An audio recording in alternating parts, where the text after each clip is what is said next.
Gente, quem quiser mandar alguma dúvida, pode mandar mensagem no chat.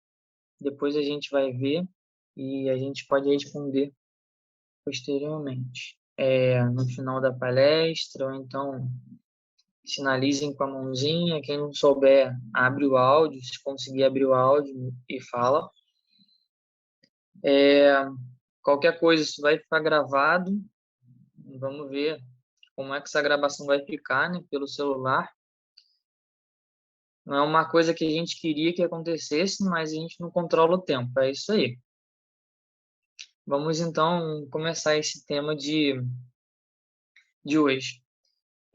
Então, a gente está escolhendo esse tema, o Alzheimer e os fatores psicológicos envolvidos, na conscientização do mês de fevereiro, que é o mês de fevereiro roxo, uma campanha do Ministério da Saúde, né, com a prevenção do Alzheimer e dos seus riscos. E a gente escolheu esse tema exatamente por isso, para trazer para vocês tópicos importantes dessa queixa, desse diagnóstico que pode acometer muitas pessoas de diferentes formas, ok? Vamos lá, então. Alzheimer é só perda de memória? A gente já deixa essa pergunta aqui para vocês. O que vocês acham, gente? Abre a câmera, fala comigo, manda uma mensagem no chat. O que vocês acham? Alzheimer é só perda de memória? Tem mais alguma coisa? Ou é só isso?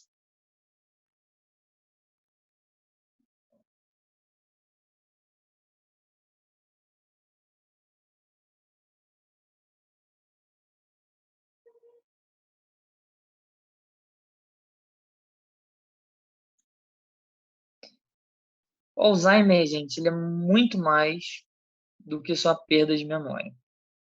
Ele vai acometer muitas outras áreas. Ele vai acometer um órgão muito específico, né, o cérebro, ao qual ele vai ter vários problemas em várias áreas distintas, porque ele vai cometer o órgão inteiro. Ele não vai cometer uma parte do nosso cérebro, né? Ele vai pegar todas as áreas ali cerebral, que diferentes áreas vão afetar diferentes funções, que vão trazer diferentes malefícios e disfunções na nossa vida. Então, aqui nesse slide, eu queria trazer para vocês e mostrar a diferença, que esse é um corte de uma imagem cerebral, claro que é uma imagem cartoon, né? Mas ele representa da imagem da esquerda para a direita de um cérebro saudável, aquilo ali é o esperado, que a gente tem ou já teve um dia. Em sequência, a imagem do meio já é um cérebro que já tem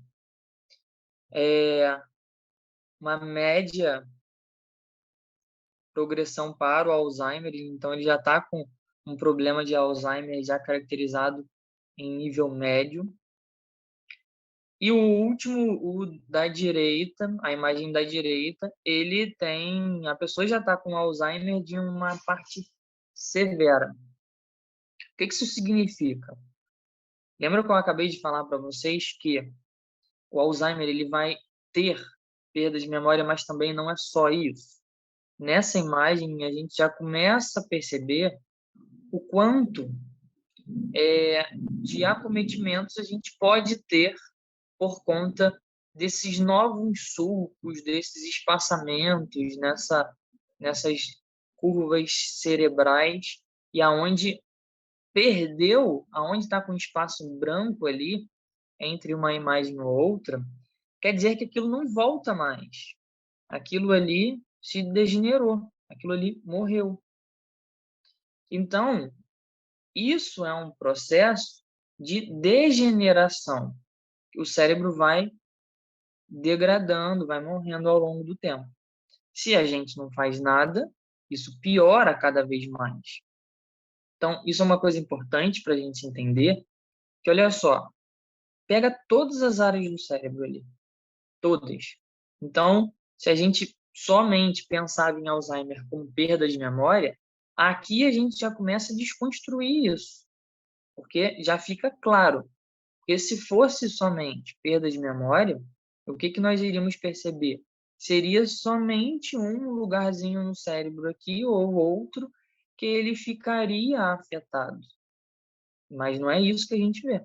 A gente vê que, mesmo na parte interna, mesmo na parte externa do cérebro, tem acometimentos físicos. E isso provoca acometimentos cognitivos, tá? E também outros acometimentos ao longo do corpo que também isso podem ser físicos, ok, gente? Vamos lá, então. Fases do Alzheimer. Então, Alzheimer tem fase sim.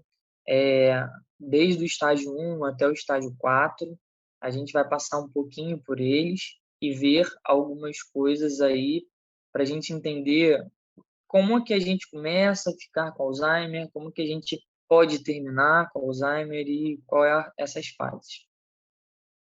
Então, vamos perceber o seguinte. Fase 1, que é a forma inicial, são as alterações da personalidade, da memória, das habilidades espaciais ou visuais. O que isso quer dizer, gente? Logo no início, a gente já começa a perceber a memória de curto prazo, a memória de curto termo já bem afetada, ela já começa a afetar. Os relatos recentes da pessoa, ela já não começa a lembrar mais. Algumas alterações na personalidade, por conta de acometer essa parte fronto-temporal, junto com a memória, junto com as habilidades espaciais e visuais. Então, vai ter alguns acometimentos, porque ele já vai vindo tendo alterações dessa parte externa e com a parte externa do cérebro, como a gente já viu. Então, os primeiros relatos algumas impulsividades, algumas perdas de memória recente, algumas desorientações. Então, a gente já vai perceber essas coisas já na fase inicial do Alzheimer. Contudo, essa fase inicial nem sempre significa que eu estou com uma perda de memória recente, que eu tenho Alzheimer. Às vezes, a gente chama um nome diferente, que se chama declínio cognitivo. O que isso significa? Ao longo do tempo da nossa vida, a gente vai envelhecendo.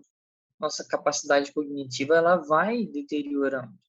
Caso a gente não faça nada, ela piora muito mais rápido do que ela, na verdade, iria piorar. Então, é esperado que a gente tenha um declínio, tá? Que a gente tenha uma queda cognitiva. E é esperado que a gente tenha uma memória pior, umas habilidades espaciais e visuais pioradas, uma personalidade mais fragilizada em alguns casos. Então, isso é comum, tá, gente? Já no estágio 2, já vai vindo modificando para a forma moderada, já começa a aparecer dificuldade para falar, realizar tarefas simples ou coordenar movimentos, agitação e insônia. É comum a gente ver pessoas nesse estágio não conseguindo achar algumas palavras, então elas se perdem na conversação com outras pessoas. É comum nós vermos idosos perambulando pela casa ou não conseguindo dormir por conta disso, porque tem uma desregulação de temperatura, ao qual isso atrapalha muito o sono. Tem uma agitação, uma hiperatividade, e às vezes a pessoa nem sabe a justificativa daquilo, mas ela tem e ela não consegue dormir, não consegue fazer algumas outras tarefas. Ela não consegue fazer um planejamento e organização por conta dessa agitação e ela já não está tendo muito controle motor sobre os movimentos. Então, está tudo dentro dessa fase 2, dessa fase moderada. Já o estágio 3 é a forma mais grave, ok? É a resistência à execução de tarefas diárias, incontinência urinária e fecal, dificuldade para comer, deficiência motora progressiva. Então, a gente já vai ver que aquela pessoa já quase que está restrita ao leito, mas ela tem uns prejuízos que ela já não consegue fazer tantas tarefas assim por conta dos acometimentos dela. Então, ela já não consegue mais andar direito, ela já não consegue mais ir no banheiro sozinha, não consegue tomar banho, ela não consegue controlar os esfíncteres mais. Então, isso é uma coisa que vai sendo progressiva e que o cérebro controla. Então, a gente viu naquele slide, quando a gente percebeu as chapas do cérebro, que esse é o estágio grave, que é a fase mais com maior prejuízo daquele órgão, né? E ela vai só piorando, piorando até o dia do falecimento da pessoa, tá? Ela é progressiva. Então, a gente percebe que para tudo no nosso corpo a gente precisa de um controle que vem do cérebro, mesmo que seja para engolir um alimento. Então, a gente precisa controlar o movimento do nosso músculo para a gente engolir e ir para o lugar certo determinado alimento ou determinado líquido. Então, essa forma aqui já é um pouco mais delicada, né? E o estágio 4 é o estágio terminal, que a pessoa só está no leito, ela já não consegue mais falar, já não consegue ter esses movimentos labiais direitos, já não consegue ter manejo de controle sobre a deglutição, infecções intercorrentes, ela tem vários prejuízos, ela vai ficando em posição fetal por conta do enrijecimento dos músculos, a falta do uso, ela vai tendo prejuízos em todas esses estágios anteriores, eles ficam tudo junto.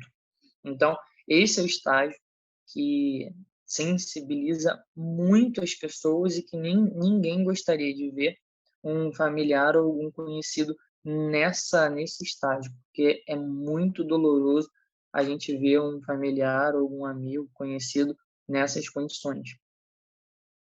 Então, a gente entendendo um pouco desse slide anterior, com esses acometimentos da parte física do cérebro, entendendo um pouco sobre esse slide da fase do Alzheimer, a gente já começa a perceber em qual estágio cada uma da prancha desse slide aqui, onde está o cérebro saudável, com problemas de médio prazo e severo, dentro de cada estágio desse, ok? Então, o que é o Alzheimer, então? O Alzheimer é dúvida, gente. O Alzheimer é dúvida do início ao fim. Porque a dúvida, ela é só por conta da perda da memória? Não, ela não é só por conta da perda da memória. A dúvida é do familiar, a dúvida é do conhecido, a dúvida é do amigo, a dúvida é do afetado, a dúvida é de todos, é de todos. O que acontece é que muitas das vezes essa dúvida ela não segue adiante. Quando essa dúvida ela é ela vai em sequência e as pessoas vão buscando entender essa dúvida, vai surgindo algumas respostas, mas nem sempre isso acontece. Então, é tratado aqui a pessoa com Alzheimer, muitas das vezes a pessoa que só está falando merda, uma pessoa que não entende mais nada da vida, ou então começam a trazer o relato como se ela fosse louca, e não é bem assim, tá, gente? Então, o Alzheimer vai ser dúvida desde o início, desde o estágio 1 até o estágio 4, porque cada pessoa, mesmo tendo estágios bem pré-definidos, são adaptações distintas em cada realidade deles, ok? Então, o Alzheimer, ele também é estresse, manejo emocional, manejo ambiental,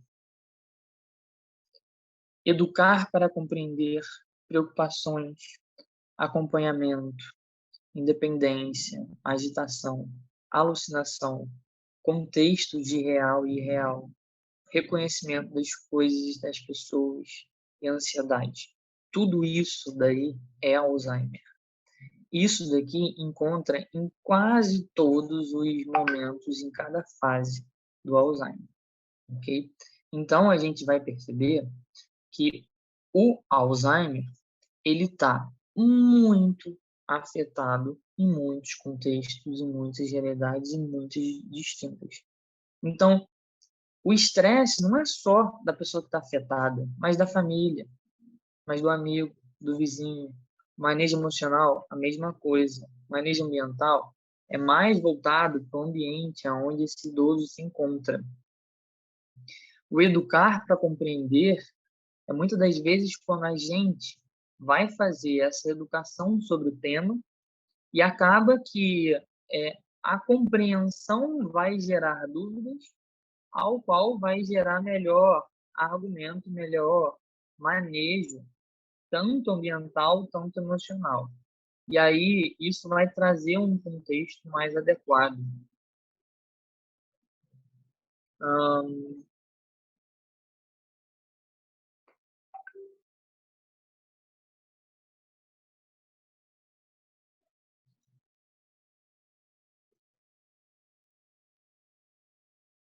Então, olha, a gente ainda tem preocupações. A preocupação não é somente com o quadro do paciente, de como que ele vai passar, como ele vai envelhecer, mas todo o relato de qual a melhor forma de eu fazer isso, qual a melhor forma para eu ajudar tanto a minha família, que está vivendo nessa residência com o idoso, tanto o próprio idoso, que está passando por isso. Então, a minha preocupação é de não deixar piorar, mas também a minha preocupação é de não deixar surgir alguma outra patologia ou algum outro quadro nesses outros familiares. Porque muitas das vezes a própria esposa ou o próprio esposo que cuidam dessa pessoa com Alzheimer. Então, se eu faço uma prevenção para o afetado, por que eu não vou fazer uma prevenção para o cuidador? Ok? Então, as preocupações são abertas, não é só para prevenir do agravo, mas prevenir que o aparecimento de novas causalidades dentro daquele contexto. O acompanhamento, para a gente entender quem é que está fazendo esse acompanhamento, para que a gente melhore o quadro de aprendizagem dessa pessoa através de estímulos diários, através de tarefas, através de ocupações. Então, isso vai proporcionar maior independência, ao qual essa agitação tende a melhorar.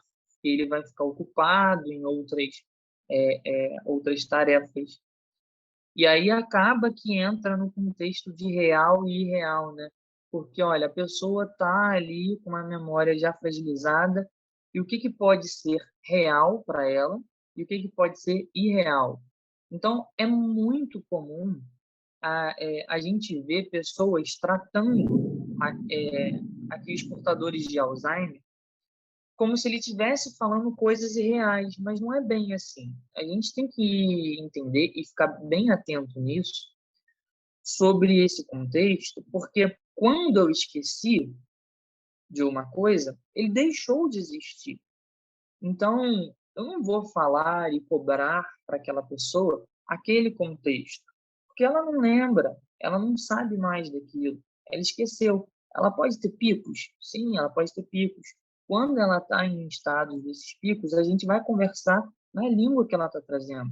Mas se isso não acontecer, se ela estiver conversando de 2 anos atrás, de 3 anos atrás, de 5 anos atrás, a gente precisa introduzir a conversa, o diálogo, nesse mesmo patamar, para trazer um contexto de real para essa pessoa.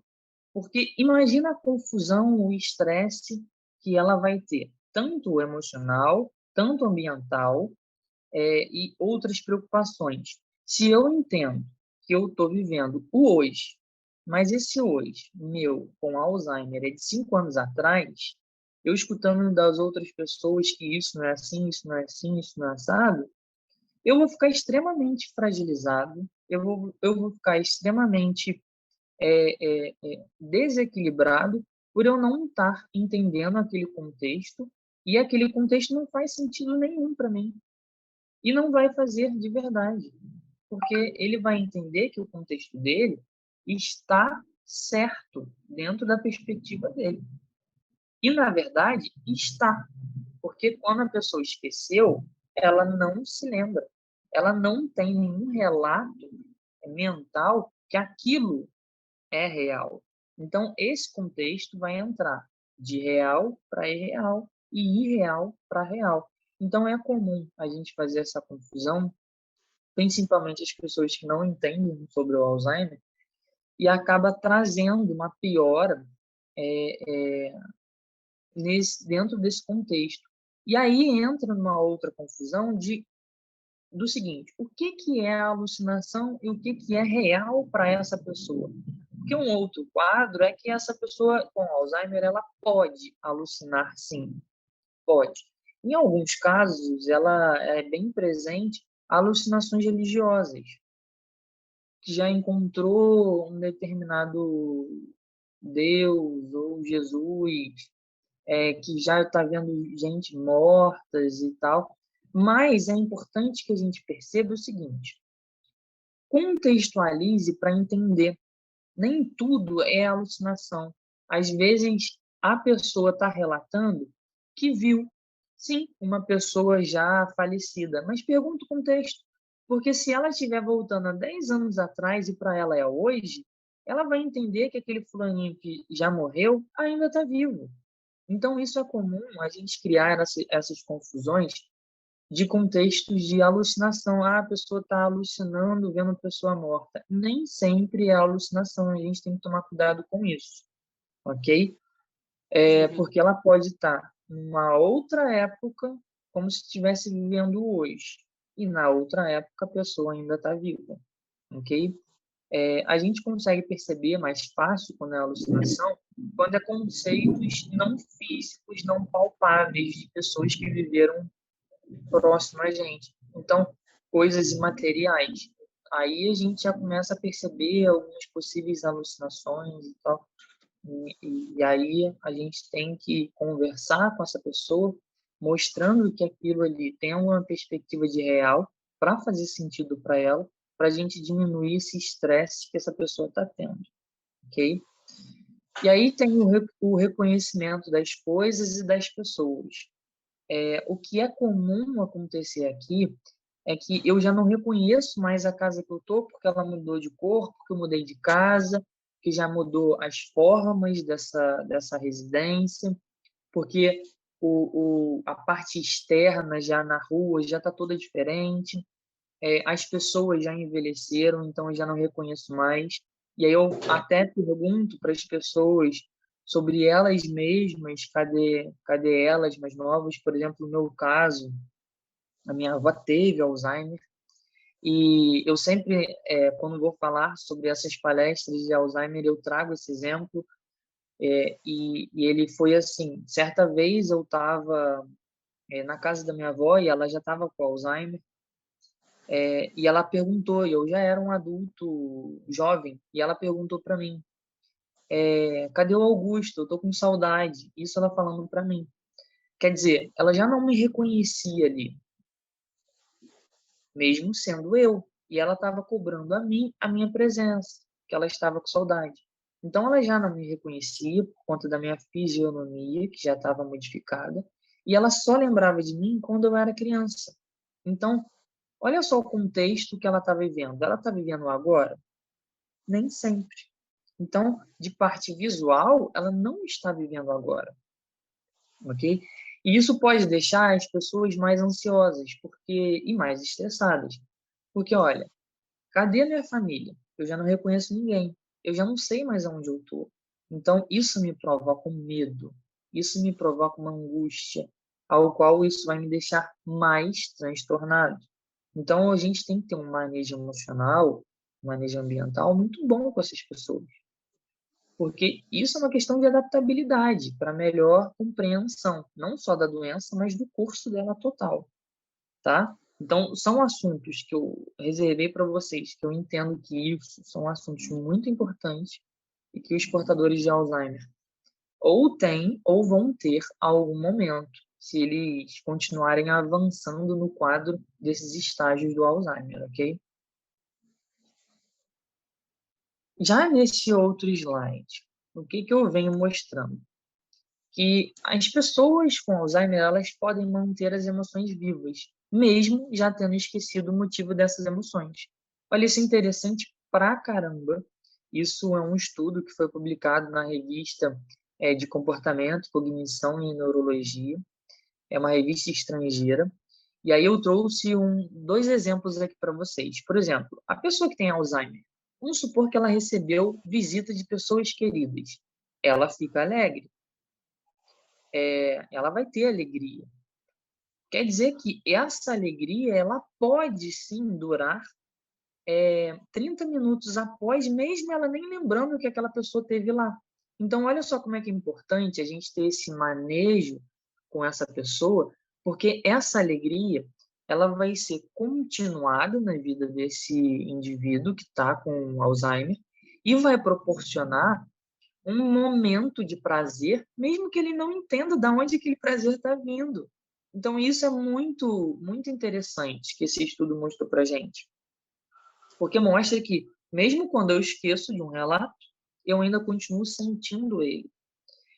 Por exemplo, visitas indesejadas. Sabe aquela pessoa que o idoso com Alzheimer, ele não gostava? E aí recebe essa visita? É bem provável que ele fique triste. E aí o que acontece? Ele esqueceu que aquela pessoa já teve ali, mas ele ainda continua triste. Como falar algumas asneiras para a pessoa, porque não tem problema, né? Porque ela vai esquecer. Não é bem assim, gente. Ela vai continuar triste depois e ela não vai entender por que está triste. E se você optou em fazer uma agressão verbal dessa forma com um idoso que tem Alzheimer, você vai saber, a partir disso que eu estou te falando, que essa tristeza foi provocada por você mesmo. Entendeu? Então, é importante que a gente, mesmo a pessoa esquecendo, a gente trate ela bem, não só fisicamente, mas cognitivamente, emocionalmente. Isso vai afetar muito o estado emocional dela. E quanto melhor o estado emocional dessa pessoa, mais adequado vai ficar para você manejar essa situação. Então, isso daqui é um relato muito legal, que as pessoas não falam e as pessoas desconhecem sobre isso. Então, essas emoções costumam demorar uns 30 minutos, um pouco mais, um pouco menos, mas é aquele negócio. A pessoa não vai lembrar, mas ela ainda vai sentir. E isso é que importa, né, gente? Diminuir o sofrimento dessas pessoas com Alzheimer, que já tem uma série de coisas que vão afetá-las, ok?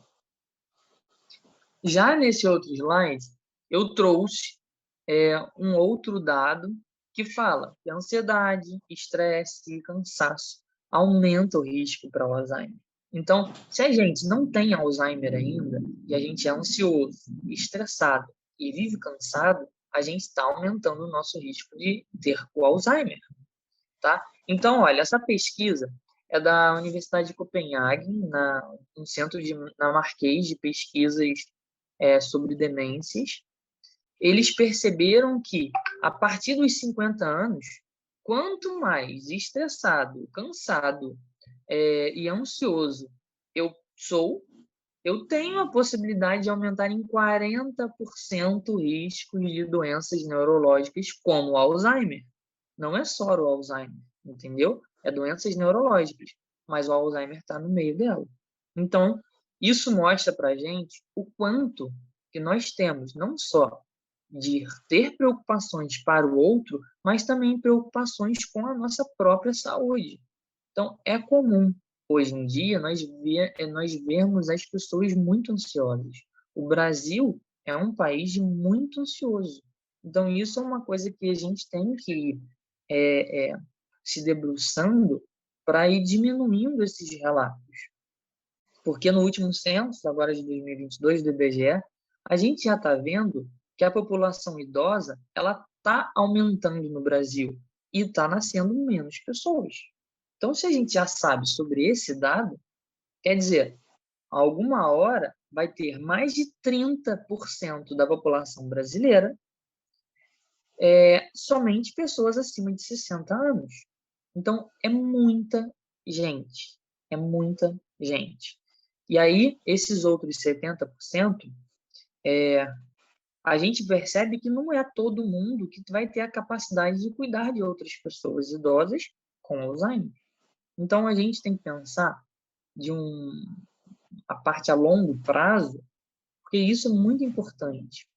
Isso é uma questão de saúde pública, não só para a gente hoje, mas para nossas futuras gerações.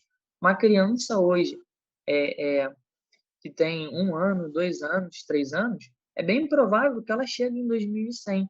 E esse dado que eu estou informando para vocês vai ser mais de 33% de pessoas idosas no Brasil, vai ser em 2100. É logo ali, gente. É logo ali.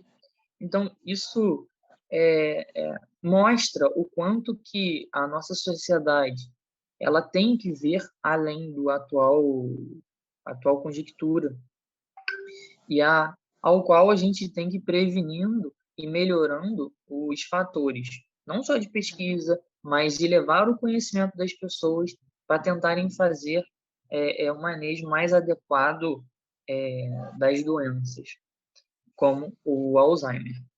Então, isso daqui é muito importante: ansiedade, estresse, cansaço. Então, se a gente está trabalhando em excesso, vai dar ansiedade. Se a gente está trabalhando em excesso, vamos ficar estressado. Se a gente está trabalhando em excesso, a gente vai ficar cansado. Se a gente já tem mais de 50 anos, a gente está aumentando o nosso risco de ter Alzheimer. Ok? Então, coisas para a gente pensar, para a gente se preocupar com nossa própria saúde, tá? Agora aqui esse slide, mas como é que eu posso ajudar?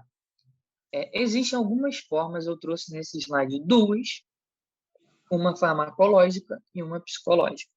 A farmacológica é um dado novo que a farmacêutica Biogen e Eisai, ela é americana, tá, gente? Ela divulgou em setembro de 2022, uma droga capaz de retardar a progressão do declínio cognitivo em 27% com as pessoas que têm Alzheimer. Contudo, ainda existem muitas controvérsias sobre os resultados e os efeitos colaterais desse estudo. Essa mesma farmacêutica ela foi responsável por um outro medicamento que já foi autorizado pela FDA, tipo a Anvisa americana, que trouxe alguns problemas para a sociedade por conta de alguns efeitos colaterais e tal. Então, ela já é uma farmacêutica que tem algumas questões aí que a sociedade já não tem tanta credibilidade nela, mas ela trouxe um relato bem bacana que retarda a progressão e o declínio cognitivo em 27%, mas quando isso já ofertado naquela primeira fase. E no Brasil, a gente vê, não só no Brasil, né, mas também no mundo, a gente vê que o diagnóstico do Alzheimer ainda é muito tardio. Então, a gente já vai estar tendo efeitos dele há algum tempo, e aí a gente já é tratado como se fosse um declínio cognitivo, mas às vezes já está sendo Alzheimer. Isso é uma piora, porque o que ela traz nesse artigo científico, que ela evidenciou essa declínio cognitivo em 27%, ela alega que ofertou esse fármaco para as pessoas no estágio 1. E nem sempre a gente consegue descobrir quem são essas pessoas em estágio 1. Okay? Isso é muito difícil na sociedade. Mas é um dado muito interessante. A gente tem outros fármacos aí que são tipos vitamínicos que os médicos ofertam e diminuem alguma progressão, mas existem alguns efeitos colaterais porque é fármaco, tá? Nem tudo é perfeição aqui. Mas sim, ajuda. Tem algumas séries de dúvidas, mas é interessante a gente saber disso que tem algumas pesquisas que estão evoluindo, estão melhorando, e isso para a gente é muito bom.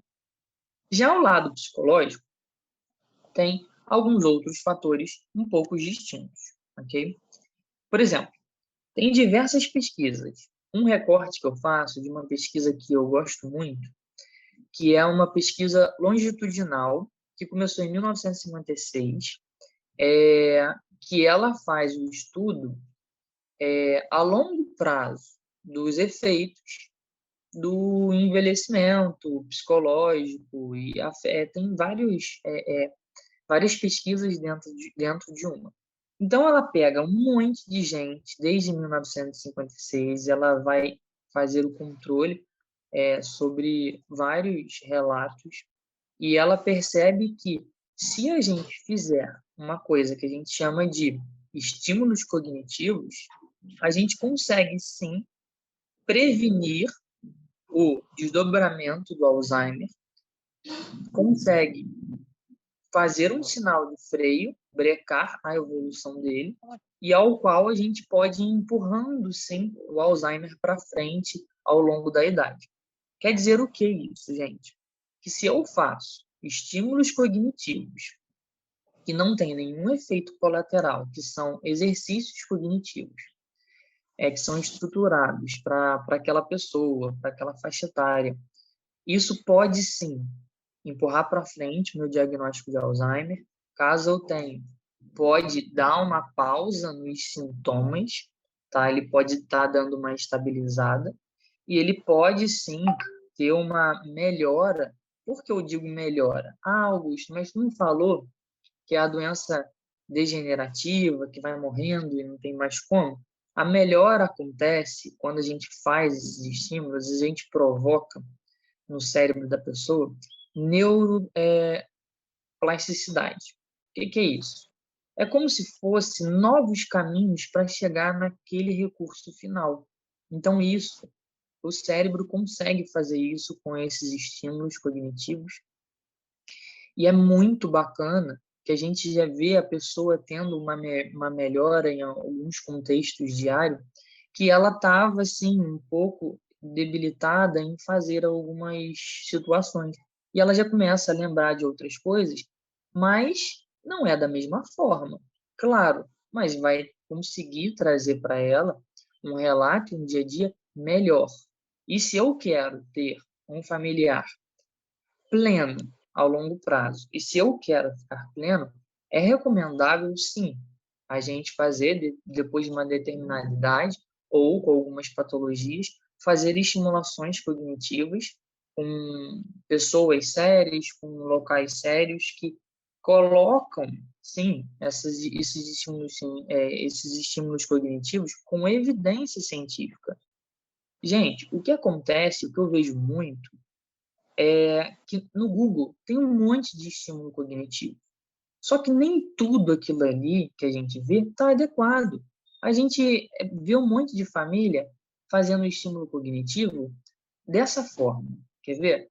Compra um livro de charada, compra um livro de sudoku, compra um livro de, sei lá, qualquer exercício desses aí que todo mundo conhece, e dá para o idoso fazer, achando que aquilo é o suficiente. Não é. Gente, eu tenho que fazer coisas distintas, coisas específicas. Se eu não entendo o nível daquela pessoa, eu der um exercício muito difícil, um exercício muito fácil, não vai adiantar nada. Então, se não tem um controle para a gente entender, se a pessoa que está aplicando não está adequada, não conhece sobre o Alzheimer, não conhece sobre a progressão da doença, não sabe nada, gente, não vai fazer sentido nenhum a pessoa tá se doando para fazer aquilo ali, e ela daqui a pouco vai esquecer e ela não vai conseguir promover essa neuroplasticidade.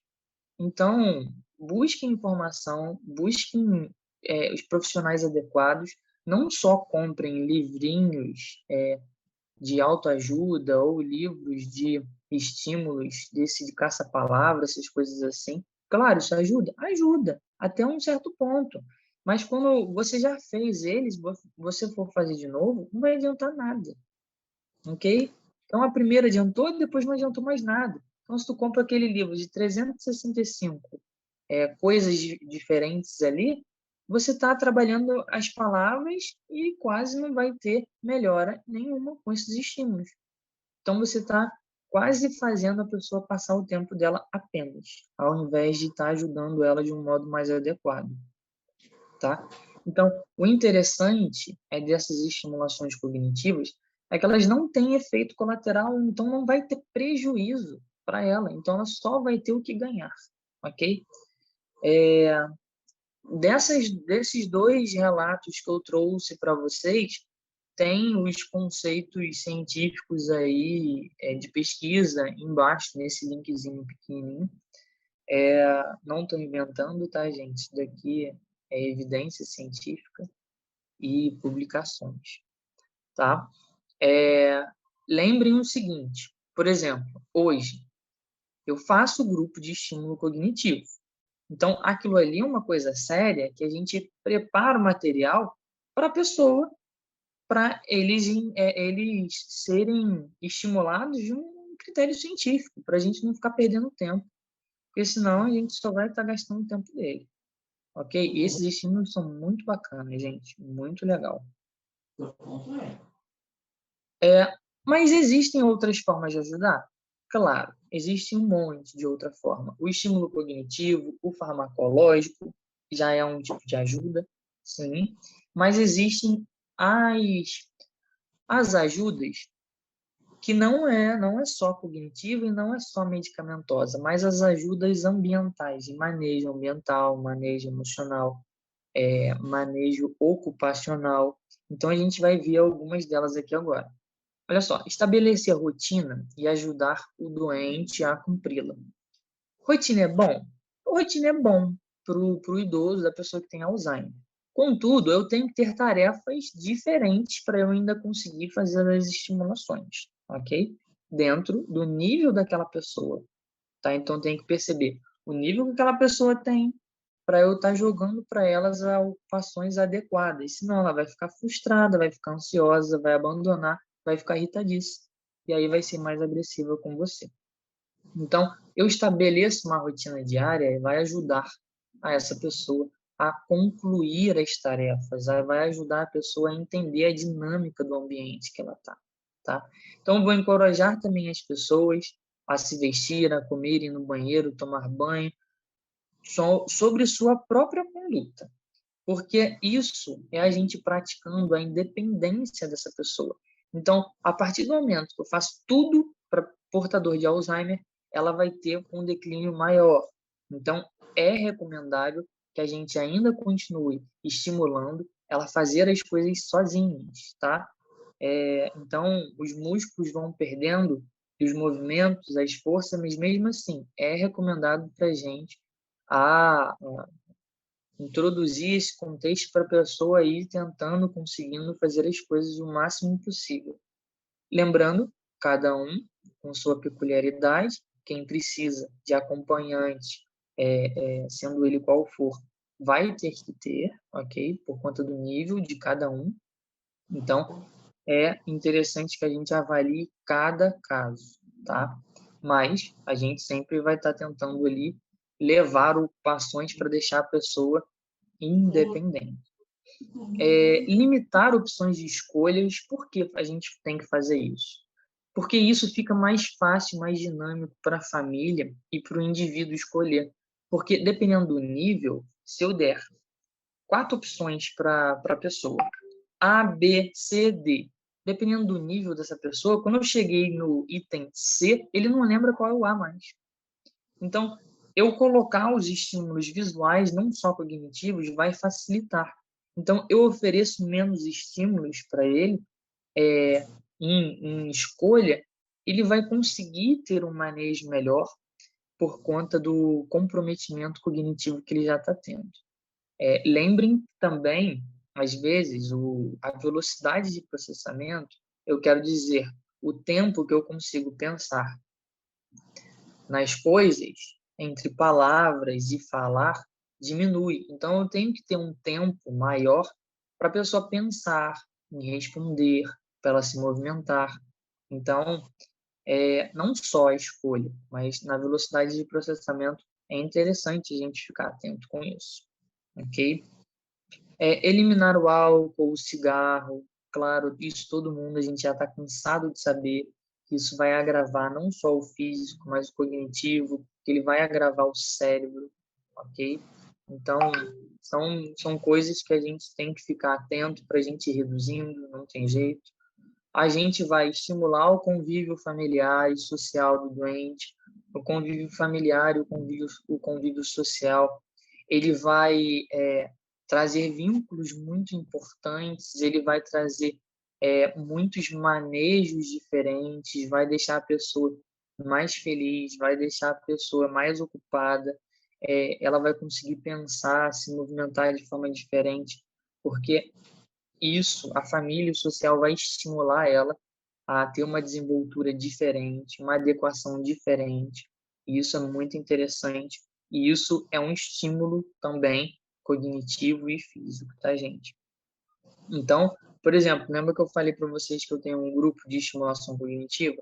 Exatamente. Por que é grupo? Por que não é individual? Individual também dá para ser ofertado? Sim, eu também faço individual. Mas o que acontece é que o grupo tem esse cenário grupal que proporciona conversação, o vínculo, o manejo entre as pessoas, e isso daí é fundamental para que a pessoa estimule outras áreas e outras facetas, ok? Vamos lá, providenciar ajuda profissional ou familiar ou de amigos quando for necessário. O profissional vai ter ali já desde o início, com às vezes o psicólogo, eu recomendo, não só porque eu sou psicólogo, mas é, é, é uma coisa importante, porque a psicologia ela vai ajudar no contexto individual, familiar, o parte médica, parte às vezes fisioterápica, TO, familiares, amigos vão ficar envolvidos com isso e acaba que o psicólogo pode estar ajudando nesses cenários também. E quanto mais pessoas conhecedoras sobre o atual cenário da pessoa, fica mais fácil de ter essa dinâmica. Por exemplo, imagina o idoso que tem Alzheimer, que tem um acometimento já na parte da frente, na parte frontal do cérebro, onde regula a impulsividade e a censura.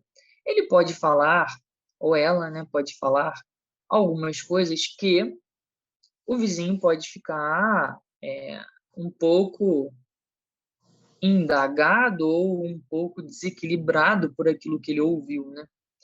E se a gente oferta isso para o vizinho às vezes deixa de ligar para a polícia para dar aquele bafafá, aquela zumba toda. Então, o vizinho vai compreender um pouco mais. Então, é importante familiares, amigos, profissionais e até os vizinhos tomarem ciência dessa situação que a pessoa está passando. O portador de Alzheimer, ele tem por ele ter esses picos de memória, a gente pode estar introduzindo colares ou alguns adereços, pulseiras com identificação, igual a gente faz em criança. Tipo isso, gente, igual a gente faz em criança, mas a gente coloca memória prejudicada, portador de doença de Alzheimer, perda de memória, e a gente coloca telefone, contato, nome, para essa pessoa, caso ela venha sair de casa, caso ela não se lembre mais aonde ela está, as pessoas conseguem identificar ela e ajudá-la quando elas estiverem na rua, ok? E até ela mesma, dependendo das situações e do quadro dela, ok? Então, isso é uma coisa que a gente tem que prestar atenção para entender o nível. Eu já ouvi relatos, conheço pessoas que eram portador de Alzheimer e destrancaram a porta porque não reconheceram a própria casa, saíram de casa, foram para lugares antigos dela quando ela era mais nova e não conseguiam voltar para casa. E aí vai ter um transtorno muito grande na vida dos familiares por conta disso. Até achar essa pessoa, vai ter acometido várias outras coisas dela, vai estar com sede, vai estar com fome. Então, são coisas aí muito importantes, dependendo do quadro de cada um. Mas a gente tem que avaliar cada caso desse, tá, gente? Equilibrar uma dieta saudável também é muito importante. O idoso portador de Alzheimer muitas das vezes não vai lembrar que já comeu e ele vai querer comer de novo, mesmo ele estando sem fome, vai querer tomar café 1 milhão de vezes, vai querer almoçar 1 milhão de vezes e às vezes ele não está nem se aguentando mais, ele vai querer comer de novo. Então a gente tem que manejar a situação, deixar menos disponível para eles certos alimentos ou certas coisas, deixar menos acessível para que eles consigam ter uma dieta saudável e adequada.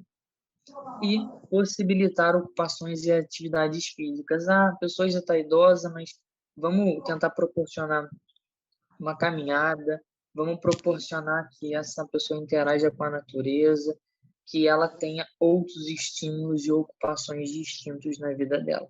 Isso vai proporcionar uma queda de ansiedade, uma queda de estresse, que vai melhorar o humor dessa pessoa e ela vai conseguir passar o tempo de uma forma mais adequada, tá? Então, tem muitas coisas aí que a gente pode fazer para ajudar, não só gastando dinheiro, né, gente? Vamos ser bem sinceros aqui. E essas coisas todas nesse slide aqui a gente consegue, quase todas, né? A gente consegue fazer sem gastar quase nada de dinheiro, mas o que precisa gastar é recurso cognitivo para gente, tá? Agradeço vocês por essa palestra de hoje, para vocês estarem presentes. Peço desculpas desde já por conta desse empecilho do ambiente, por conta dessa tempestade que passou aqui onde eu estou. Ainda está trovejando muito, já diminuiu a chuva, mas acabou que atrapalhou um pouco o nosso slide, que ele deve ter ficado pequenininho para vocês. Mas agradeço a participação de vocês, terem visto, e espero que eu tenha trago para vocês muitas contribuições novas, muitas contribuições que vocês possam usar no dia a dia, que vocês possam passar. E aí eu já deixo só essa imagem final, que é exatamente o que eu gostaria de passar para vocês. Vamos deixar esse órgão, que se chama cérebro, ligado, gente. Quanto mais ligado esse órgão tiver, menos declínio a gente vai ter. Porque a gente vai ter um outro carinha que se chama reserva cognitiva. Então, isso vai prevenir o nosso dano futuro. Então, a gente deixar esse carinha ligado, a gente vai ter muito menos prejuízo. E isso foi o que vocês acabaram sem saber me ofertando aqui nesse dia de hoje, nesse momento. Vocês deixaram minha cognição ligada, vocês deixaram eu trabalhar com ela e vocês acabam que estão contribuindo para eu empurrar o meu possível Alzheimer para frente, gente. Tem meu número de telefone, caso queiram me mandar mensagem no Zap, caso queiram perguntar de alguma coisa sobre o grupo de estímulo cognitivo, alguma dúvida. Tem meu Instagram, vocês podem estar me acompanhando, vocês podem estar me mandando mensagem. Vocês estão no link, mas vocês podem acessar o site do TCC Assist. Já fiquem sabendo que a gente oferta muitos tipos de serviços, desde graduação a pós-graduação, a consultas psicológicas e outras facetas mais, para todas as faixas etárias, para criança, adulto, idoso. Então, espero que vocês tenham gostado. E se alguém tiver alguma dúvida, quiser fazer uma pergunta, gente, essa é a hora. Pergunta, ou senão depois vai ter que ficar fazendo em off, vai ficar mais difícil. Ok, gente? E aí, obrigado por hoje. Vamos ver se tem alguma pergunta. Parabéns, muito obrigado. Informações valiosas, gostei muito, vai me ajudar bastante. É isso, gente. A gente fica feliz de ver que a gente pode estar ajudando por uma palestra que eu considero que é uma palestra simples para mim, porque são temas que eu já sabia, e é isso. Acho que eu vou terminar por aqui. Qualquer coisa, salve o meu contato para vocês falarem comigo mais tarde. Ok? Forte abraço para todos e abraço e bom carnaval para todo mundo, né, gente? Valeu!